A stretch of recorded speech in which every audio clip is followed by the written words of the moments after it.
में आज सुशासन दिवस पर कई कार्यक्रमों का आयोजन। पंचकुला में प्रदेश स्तरीय कार्यक्रम में शामिल हुए सीएम नायब सैनी। पूर्व पीएम अटल बिहारी वाजपेयी को किया नमन। गुड गवर्नेंस को देंगे संदेश। पंचकुला दौरे पर रहे केंद्रीय गृह मंत्री अमित शाह 4 बड़े कार्यक्रमों में की शिरकत। हरियाणा के किसान, जवान और पहलवानों की कर गए तारीफ। एमएसपी पर 24 फसलों की खरीद के लिए सीएम की पीठ थपथपाई। अरावली को लेकर केंद्र सरकार का बड़ा फैसला। अरावली में नई माइनिंग पर पूरी तरह से लगाई रोक। राज्य सरकारों को माइनिंग की मंजूरी न देने के निर्देश। अवैध खनन पर लगेगा ब्रेक। अरावली के मुद्दे पर विपक्ष पर बरसे केंद्रीय मंत्री मनोहर लाल। बोले, अरावली के मुद्दे पर जनता को गुमराह कर रही कांग्रेस। अरावली की पहाड़ियां सुरक्षित। भिवानी में नाबालिग से छेड़छाड़ मामले में किसान नेता रवि आजाद गिरफ्तार। 12 दिन बाद पुलिस ने की कार्रवाई। पहले 3 आरोपियों की हो चुकी है गिरफ्तारी।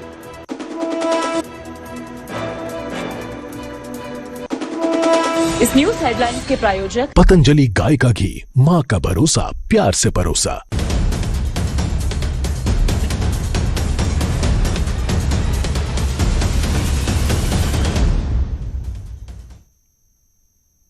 नमस्कार, स्वागत है न्यूज 18 पंजाब हरियाणा में। मैं आपके साथ कुलदीप भारद्वाज। हरियाणा प्राइम की शुरुआत करेंगे पंचकुला में सुशासन राज्य दिवस के साथ, जिसका राज्य स्तर पर कार्यक्रम किया जा रहा है। राज्य स्तरीय कार्यक्रम है। मुख्यमंत्री नायब सैनी ने इस कार्यक्रम में शिरकत की और पूर्व पीएम अटल बिहारी वाजपेयी को श्रद्धांजलि दी गई। तो सुशासन दिवस पर भारत में प्रतिवर्ष पूर्व प्रधानमंत्री अटल बिहारी वाजपेयी जी की जयंती के रूप में 25 दिसंबर को मनाया जाता है।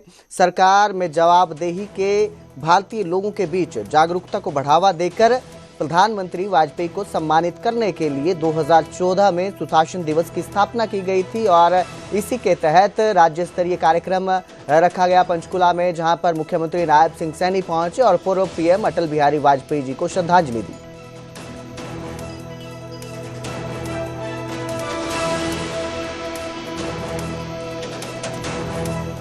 केंद्रीय गृह मंत्री अमित शाह बुधवार को हरियाणा के दौरे पर रहे। इस दौरान उन्होंने पंचकुला में 4 कार्यक्रमों में हिस्सा लिया।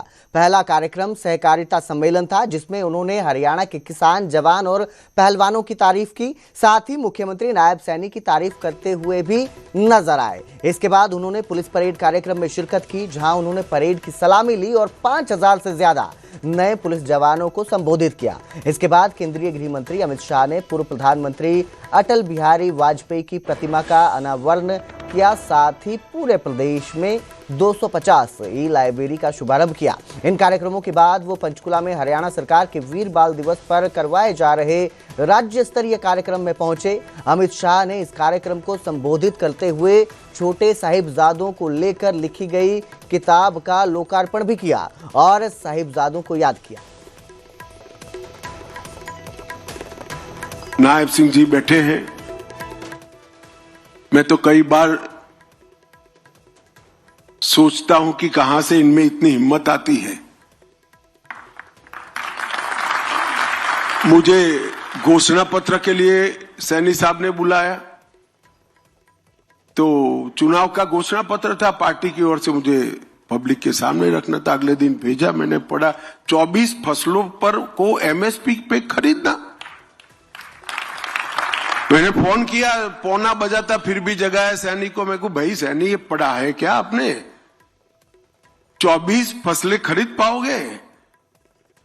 तो ऐसे ही विनम्रता से कह दे, हाजी खरीद लेंगे, आप चिंता मत करो, पढ़ जाओ एक बार। और मैं बधाई देना चाहता हूं, हरियाणा देश का ऐसा पहला राज्य है जो 24 फसलों को एमएसपी पर खरीदने का काम करता है।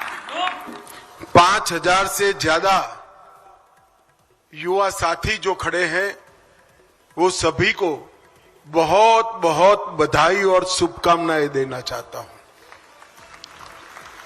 क्योंकि अब तक आप यहां पर एक कठोर प्रशिक्षण से बने हुए प्रशिक्षु थे और आपकी शपथ समाप्त होते ही अब देश भर में जिसकी शान है, ऐसे हरियाणा पुलिस के हिस्सा बन चुके, जो हरियाणा पुलिस को हरियाणा के करीब करीब 3 करोड़ की आबादी का और उसके पूरे भूभाग की सुरक्षा की चिंता करनी है। मैं कई बार मेरे मत क्षेत्र में गुजरात में भी कहा हूं, अगर गुरु तेग बहादुर न होते तो हम कोई हिंदू न होते, कोई सिख नहीं होता, पूरा भारत समाप्त हो गया होता। इस देश पर रवम गुरु के जो उपकार है वो 5000 साल के बाद भी इसका शुक्राना अदा नहीं हो सकता, कोई भूल नहीं सकता।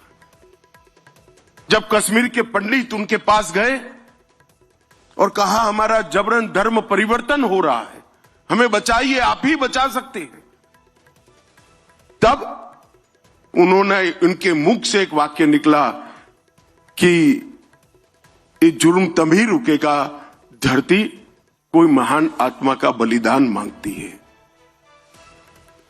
और मित्रों, उसी वक्त कहते हैं ना, पूत के लक्षण पालने से, उसी वक्त 8 साल का बालक गोविंद राय दशम पिता पास में खड़े थे।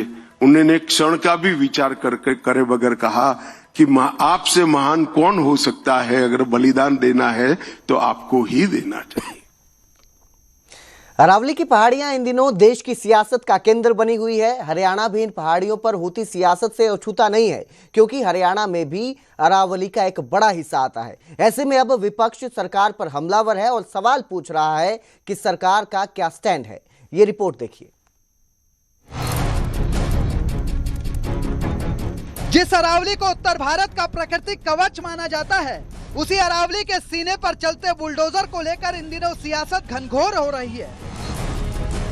अरावली पर सुप्रीम कोर्ट की नई परिभाषा से शुरू हुए इस पूरे विवाद की राह पर हरियाणा की सियासत भी चल पड़ी है। विपक्ष हरियाणा सरकार से सवाल पूछ रहा है कि क्या सरकार का स्टैंड है और क्यों अरावली को उजड़ने से सरकार नहीं बचाना चाहती।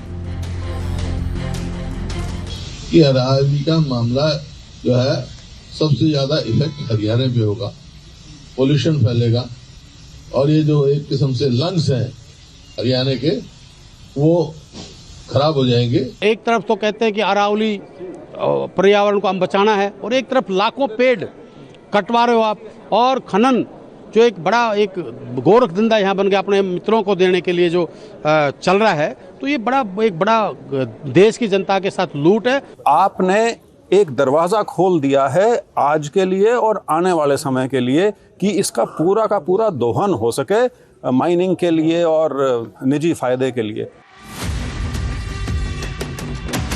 विपक्ष के इन आरोपों का जवाब केंद्रीय पर्यावरण मंत्री भूपेंद्र यादव पहले ही दे चुके हैं। वो ये साफ कर चुके हैं कि अरावली पर सुप्रीम कोर्ट के फैसले को लेकर काफी भ्रम फैलाया जा रहा है। सुप्रीम कोर्ट की ओर से स्वीकृत परिभाषा के तहत अरावली क्षेत्र का 90% से ज्यादा हिस्सा संरक्षित इलाके के दायरे में आ जाएगा। तो ये तो सब जितने विषय झूठ और भ्रम के फैलाए जा रहे हैं, इसका निस्तारण तो जजमेंट में ही करा गया है। और उसके बाद इस निर्णय में भी जो कहा गया है, जो इसका ऑर्डर है, we accept the recommendation made by the committee with regard to the definition of hill and ranges, but it is only subject of the mining. अब हरियाणा में अरावली पर सुप्रीम कोर्ट की नई परिभाषा को लेकर विवाद इतना क्यों गहराता जा रहा है, इसको भी समझना जरूरी है। दरअसल अरावली की पहाड़ियां भारत के जिन 4 राज्यों में फैली हुई हैं, उनमें हरियाणा भी शामिल है। हरियाणा में गुरुग्राम, फरीदाबाद, नूह और भिवानी जैसे जिलों में अरावली की पहाड़ियां हैं। इन्हीं पहाड़ियों में कई जगहों पर खनन बरसों से होता आ रहा है। यह खनन कुछ वैध तरीके से होता है तो काफी सारा अवैध तरीके से। इस खनन की वजह से प्रकृति को काफी नुकसान पहुंचता है और एनवायरनमेंट में बड़ा बदलाव देखने को मिलता है।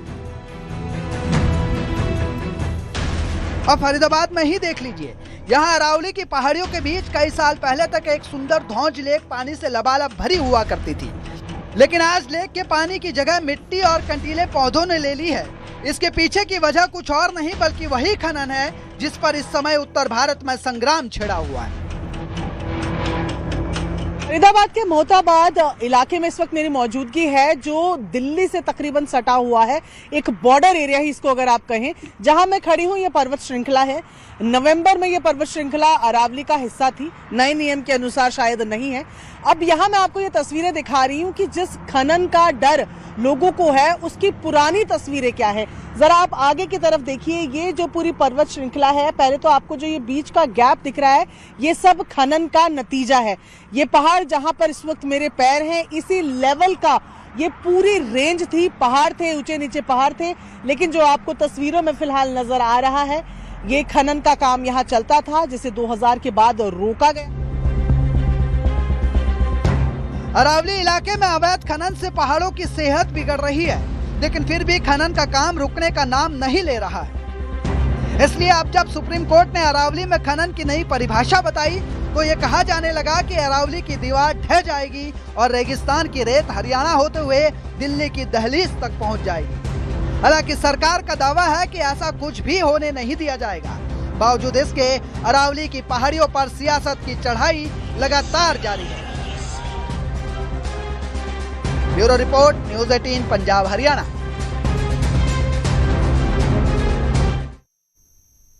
फिलहाल वक्त है एक छोटे से ब्रेक का। ब्रेक के उस पार भी खबरों का सिलसिला यूं ही जारी रहेगा।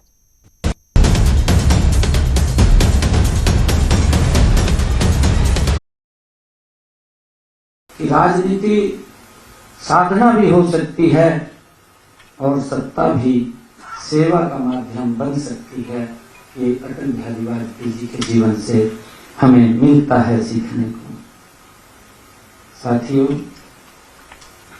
वो अटल विचार थे क्योंकि वो कभी हृदय थे। अटल जी बोलते भी थे कि वो अटल थे विचारों में, वो अटल थे विचारों में, वो अटल थे संस्कारों में, वो अटल थे विचारों में, वो अटल थे संस्कारों में। सत्ता आई, सत्ता गई, सत्ता आई, सत्ता गई, और अटल रहे सिद्धांतों में। अटल जो जीवन है वो हमें सिखाता है, उनसे हमें प्रेरणा मिलती है। और साथियों, जो कि मैं कहना चाहूंगा कि विशेष खुशी की यह बात भी है कि आधिकारिक रूप से 2 दिन पहले ही हमारे बने नए जिले हांसी में भी आज सुशासन दिवस का भव्य कार्यक्रम हो रहा है। हमने 23वें जिले का गठन इसलिए किया ताकि लोगों को अपने प्रशासनिक कार्यों के लिए दूर न जाना पड़े और उस क्षेत्र का तेजी से विकास हो।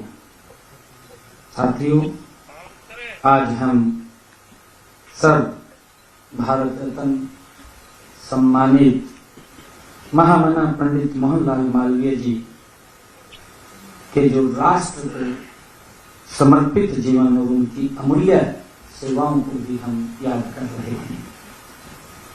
साथियों, मैं इन दोनों महान विभूतियों सत नमन करता हूं और उनके जीवन जन्मदिन पर मैं आप सबको भी हार्दिक बधाई और शुभकामनाएं देता हूं। साथियों, आज का यह शुभ दिन प्रशासनिक चरित्र व कार्य संस्कृति और हमारी नागरिकों के प्रति जवाबदेही के संकल्प का आज ये अवसर भी है। हम सुशासन दिवस के रूप में जब एकत्र होते हैं, जब हम इसको मनाते हैं, यह दिन हमें भारत रत्न पूर्व प्रधानमंत्री श्री अटल बिहारी वाजपेयी जी के आदर्शों व सिद्धांतों की याद दिलाता है। उनके लिए सत्ता सेवा का माध्यम थी और शासन जन कल्याण का प्राय था। उन्होंने अपने चिंतन, कर्मों और दूरदर्शिता से भारत को नई दिशा और पहचान दी है। उन्होंने भारत को सशक्त बनाने के लिए सशक्त नीतियों की नींव अटल बिहारी वाजपेयी जी ने रखी है। इससे उस विकसित भारत के निर्माण का मार्ग प्रशस्त हुआ है, जिसका संकल्प हमारे माननीय प्रधानमंत्री आदरणीय नरेंद्र मोदी जी ने लिया है। और उन्होंने कहा भी है कि 2047 तक हमने इस भारत को विकसित राष्ट्र बनाना है, इसको सर्वोच्च राष्ट्र बनाना है, उसको लेकर के हम सब काम कर रहे हैं। साथियों, हमारे लिए यह और भी गर्व की बात है कि कल जैसा मैंने कहा है कि हमारे केंद्रीय मंत्री आदरणीय अमित शाह जी ने कई कार्यक्रमों के माध्यम से उनको याद किया है, उनको नमन किया है। साथियों, आज मुझे खुशी भी है कि हमने अटल बिहारी वाजपेयी जी की जहां प्रतिमा का अनावरण हुआ है, उनके जीवन पर आधारित कल और आज भी एक कॉफी टेबल बुक का वो विमोचन हुआ है। और उसके साथ साथ हमने कई आज पोर्टल भी वो लॉन्च किए हैं। और कल अटल जी की जन्म दिवस की पूर्व संध्या से पहले आदरणीय अमित शाह जी ने हरियाणा प्रदेश के अलग अलग गांव में